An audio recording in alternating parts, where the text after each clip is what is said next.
Hello, folks, and welcome back. Path to Recovery Podcast, Episode 5, and we're going to talk about how can my thoughts heal me.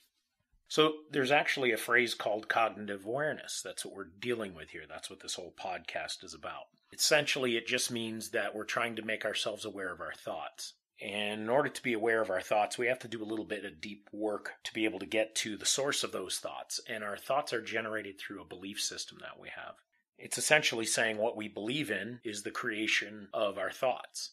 If I believe I'm not worthy of having anything good happen, then my thoughts will follow that path. If I believe that I'm deserving of happiness, then my thoughts will follow along that path.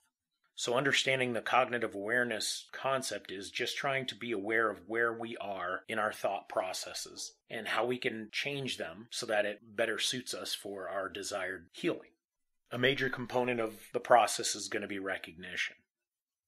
So a quote from Laura Lee, one of the co-authors of the Path to Recovery Kindle series.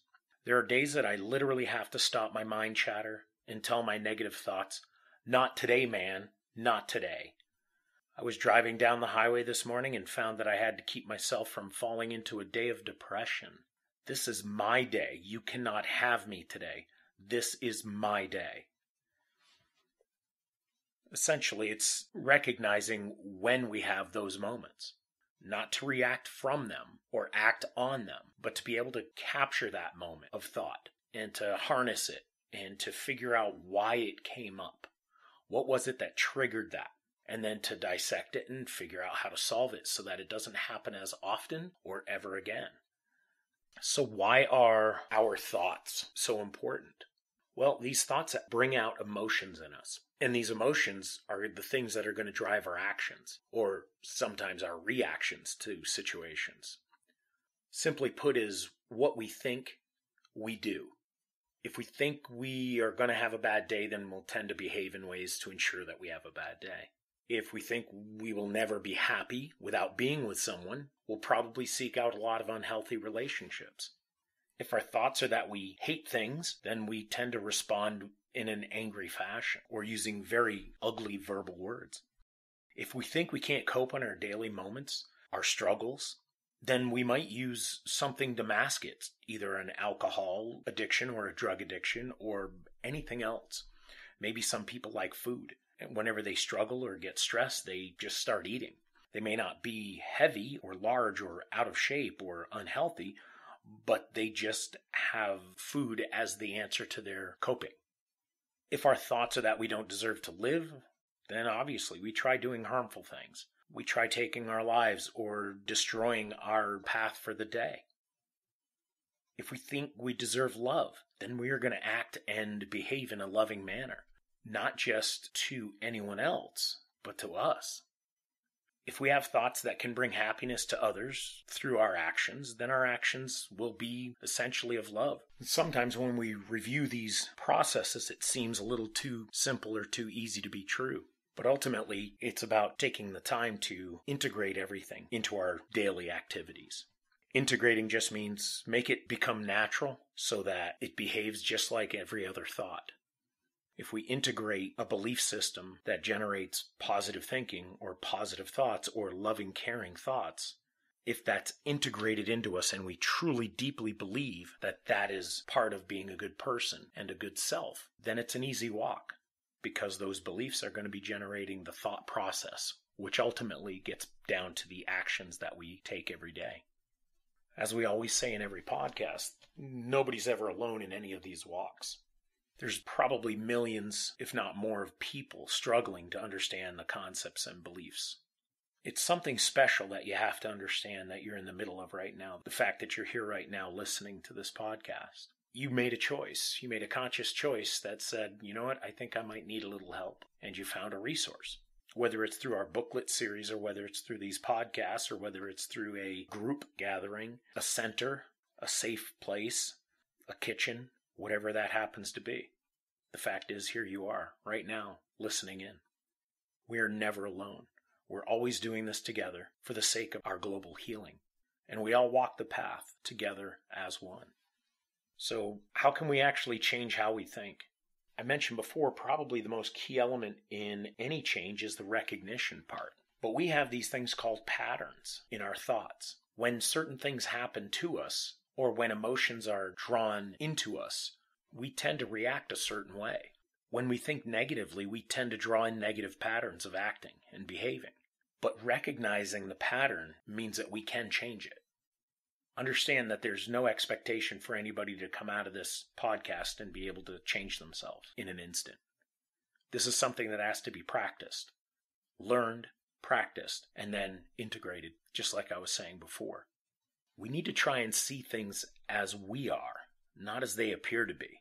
If we're unhealthy or very negative, we tend to see things as being unhealthy or negative. If you're in an unhealthy state of being, you'll tend to think in unhealthy ways. So we need to begin to see the truth within each thought and the belief that's behind those thoughts in order to begin changing what we think. Another important part is to understand the power of our words that are created by our thoughts. Every word we speak is powered by our thoughts. So if you're having a belief system that's a very negative belief system, your thoughts are going to tend to be negative, which then means your words that you're going to spew out of your mouth will also be in a negative sense. Words can actually inspire, but they can also destroy. So we need to learn how to use words in a more conscious way and understand fully that addictions hide behind words of destruction. So patterns are repeated sequences of actions or reactions to our thoughts, at least when it comes to cognitive awareness. And a pattern is created when we act or react the same way to situations over and over. They can be good as well as bad, like I mentioned before. It all depends on our belief system, what we believe within ourselves. When we're children, we're presented with certain concepts about life, about trust, about safety, fears, love, hate, hot, cold. So through our years, we learn to believe certain things based on what we've been told, or simply by following along because we didn't want to feel left out. We follow patterns in order to feel safe, but sometimes, if not most of the times, we follow patterns even if the outcome is not safe. It's kind of like being a chaos junkie. We also may not want to put the effort into fixing anything and rely on pattern behaviors to guide us. It may just be all we know at the moment, which doesn't mean it's a bad thing, it's just the truth. Where are we now? Do we have a skill set that can help us grow and change from it all? Well, we have to be able to understand the patterns and how destructive they can be so that we can fix them. So there's a quote that a lot of people have said it came from Albert Einstein. I haven't found the actual proof that it came from him, but I'm going to read the quote anyway. The quote is, "Insanity is doing the same thing over and over and expecting different results." So our patterns can be related in the same way as we continuously create negative results without changing our thoughts or actions. If somebody cuts us off in traffic and we flip the middle finger at them, that's a pattern behavior. That's an action that we created from a thought. The thought was we didn't deserve to be cut in front of. What a jerk that was. What an idiot. I can't believe they did that. So then we create an action based on that. So we believe we're not deserving of a better day.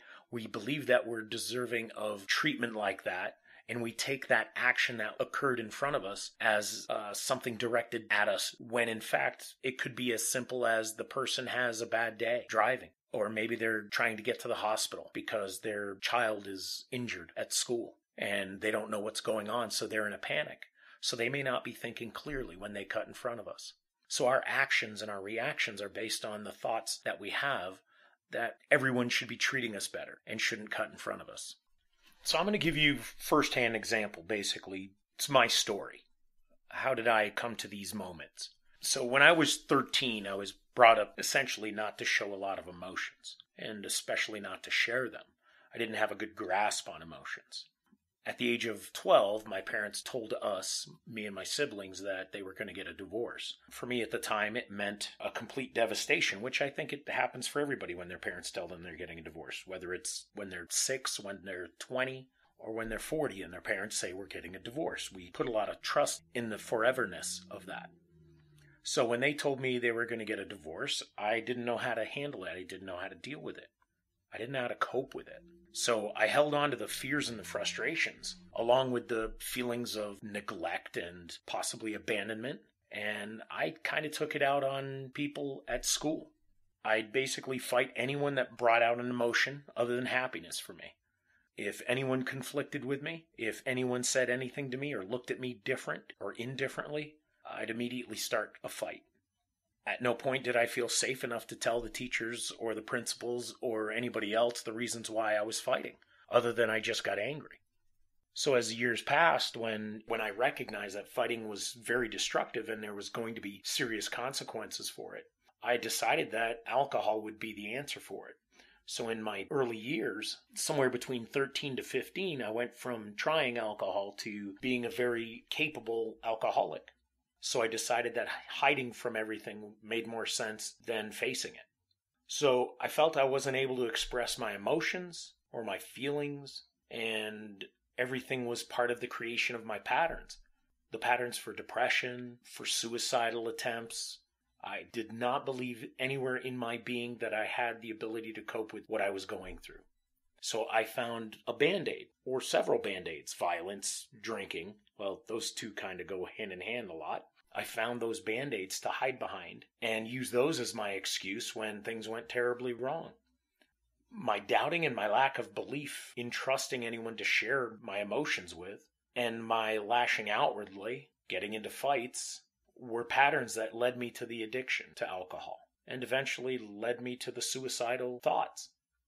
Essentially, it took over 30 years of abusive drinking and living behind my excuses that brought me to a moment in time. And I found a path to recovery by retraining my brain and to begin to see the patterns that brought me to the end of my addiction.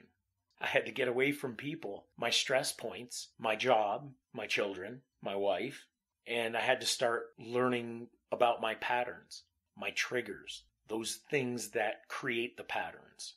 I had to learn about the cause and effect. If I'm thinking something and I say something, there's an effect behind it. What caused it? It isn't necessarily my words, but it's the thoughts. Then what is the creation of the thought? Why did I have the thought? I had to learn how to dissect everything and start taking responsibility for all of my actions. And I had to be accountable for what I did. Therefore, I had to relearn my whole entire process of how I thought. And at this point in time, I am now over 17 years sober, and obviously I'm here to talk about it. So our emotions are a major source for pattern creation. Someone that maybe quits their jobs often will tend to say, I hate my boss. I'm going to quit. I don't like working. These people are jerks. They don't treat me well. If you dissect that and find out what the truth is behind it, there may be some underlying emotional problems that the individual's going through. And they go through it every time when someone tries to tell them to do something. And it could very well lead to childhood behaviors when the parents were constantly badgering them or something like that. Or maybe somebody says, nobody listens to me, so screw it. I'm going to get high. No one cares anyway. Or someone might say, I was abused so much as a child, I might as well find a stranger to have sex with.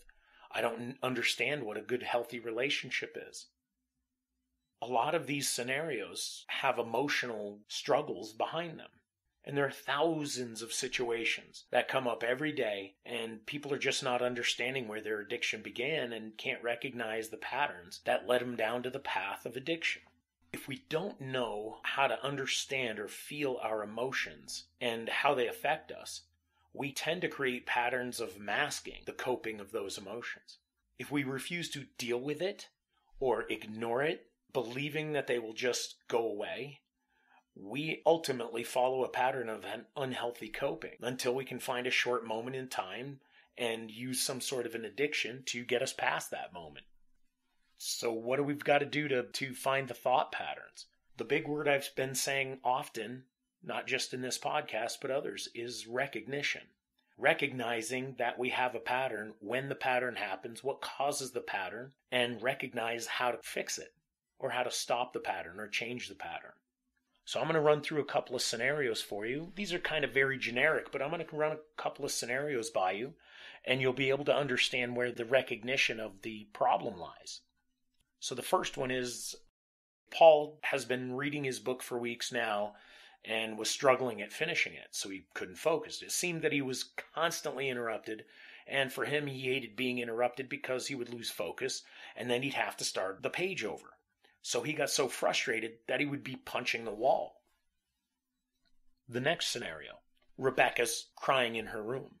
Her dog had just died, and she was just completely devastated. Her dad would say things like, "It's just a dog, so get over it." But she struggled to see it that way. She had a major attachment to that dog, so it was very difficult for her to get over anything. She wanted to ask her father why she needs to get over it, but she's afraid of her dad because in her mind, he always gets angry, especially when she tries to share how she feels. So instead, she just goes to her room and bites on her arm until it bleeds. The third scenario is Kevin doesn't know how to cope with life. He believes that he is worthless and can't do anything right.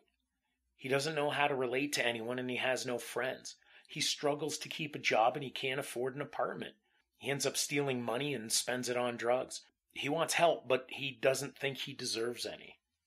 So with those three scenarios, the thought patterns were sometimes pretty easy to figure out. And other times it looked like there was a lot of problems, not just one. So the truth is each person creates their own patterns. And to generalize patterns by saying everybody does this or that, it's basically not accurate and very assuming. So it's not like everybody tends to do something. Every individual has their own patterns that they build, create, and live by. We just need to learn how to see them when it comes to ourselves and to try our best to recognize the reasons why we created them in the first place. Once we find the reasons, we can address them. One at a time, though. It's a major piece to this is do not overwhelm yourself. If one situation creates 10 actions from you and 10 patterns and makes triggers, don't try to solve them all together. Just pick one of those and focus on that. So how do we end up healing from these thoughts? A lot of people believe that something as simple as love is something we share with others or with other things. I love my car. I love my wife. I love my kids. I love my dog, my cat, right? True love actually is something that is felt from deep within each of us. It's called a respect or honoring of our own existence. It's a strong connection with goodness, with joy and happiness. It's the deepest emotion we can have with ourselves. The problem is we tend to believe we don't deserve it and that our lives should reflect a lack of love for ourselves. Yes, there could be situations that have happened in your lifetime that brought you to that understanding. It doesn't matter, folks. We are in the understanding now. Finding out why we got there is the next step, but you got to recognize our situation now. And loving ourselves involves a strong belief that we are deserving of love no matter what happens, no matter what our addiction is or our struggles are, how it affects us or the people around us. We have to believe and know that we're always deserving of love for ourselves. And we are love. And therefore, if we are love, then we can't be without love. Now, we may think that we can't love ourselves because the beliefs and the thoughts that we've had over the years and these patterns have kind of told us for many years that it can't be done. Maybe because our parents divorced when we were very young and all we knew was two separate parents. Maybe our parents showed us that being in many relationships was unhealthy, so they were always looking for external reasons to be happy. You know, there's a lot of reasons why we get to where we are. We think that we have such an ugly past and that we're not deserving of it. I've done so many horrible things and I'm so not worthy. Those have been thoughts about ourselves and we believed it to be true. From the day we were born, we had internal love. It's something we will never lose, but it's something that we lose track of. It's something that's within our spirit, and it's been given to us unconditionally in the moment we took our first breath. And it's something that will always be within us even after we take our last breath. Loving a puppy is not the same. Loving a friend or a partner or your parents is not the same. This is something that is intensely deeper than what we have understood until now. Love for ourselves is given to us freely and forever by ourselves. Our thoughts can never take it away. Our actions can't stop it. Our beliefs will never hide it because it is ours forever. So some folks have coined the phrase positive thinking creates positive outcomes. There's a truth behind that. There is some validity to that. If we're in a good state of mind, if we have already developed good belief systems, and are creating good thoughts along the way, then yeah, positive thoughts will tend to be bringing up positive outcomes. But if you're in a bad state of mind, if you are having trouble believing that you're worthy of anything good, positive thoughts are just going to be masks covering up your insecurities. So think about it like this. If you say, okay, I'm going to win the lottery 1,000 times, does that mean you're going to win the lottery? Well, here's a clue. If you don't play, you can't win, no matter how many times you say you're going to win the lottery. If you say, I want to stop getting high or getting drunk, does that mean you're not going to ever get drunk or high? Or does that mean you're just trying?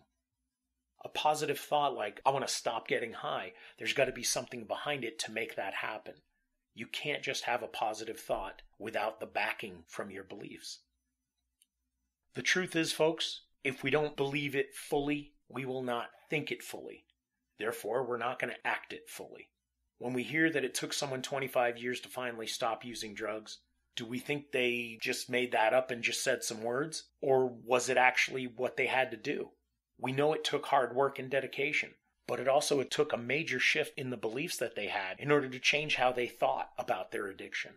And once they adjusted that belief system, once they made corrections to it, then they found that they could stop using or drinking or whatever their action or addiction was, because they began to think that they can stop. So start changing your thought patterns. Be willing to try. If we weren't willing to try, we can't succeed. If you weren't willing to try, you wouldn't be listening right now.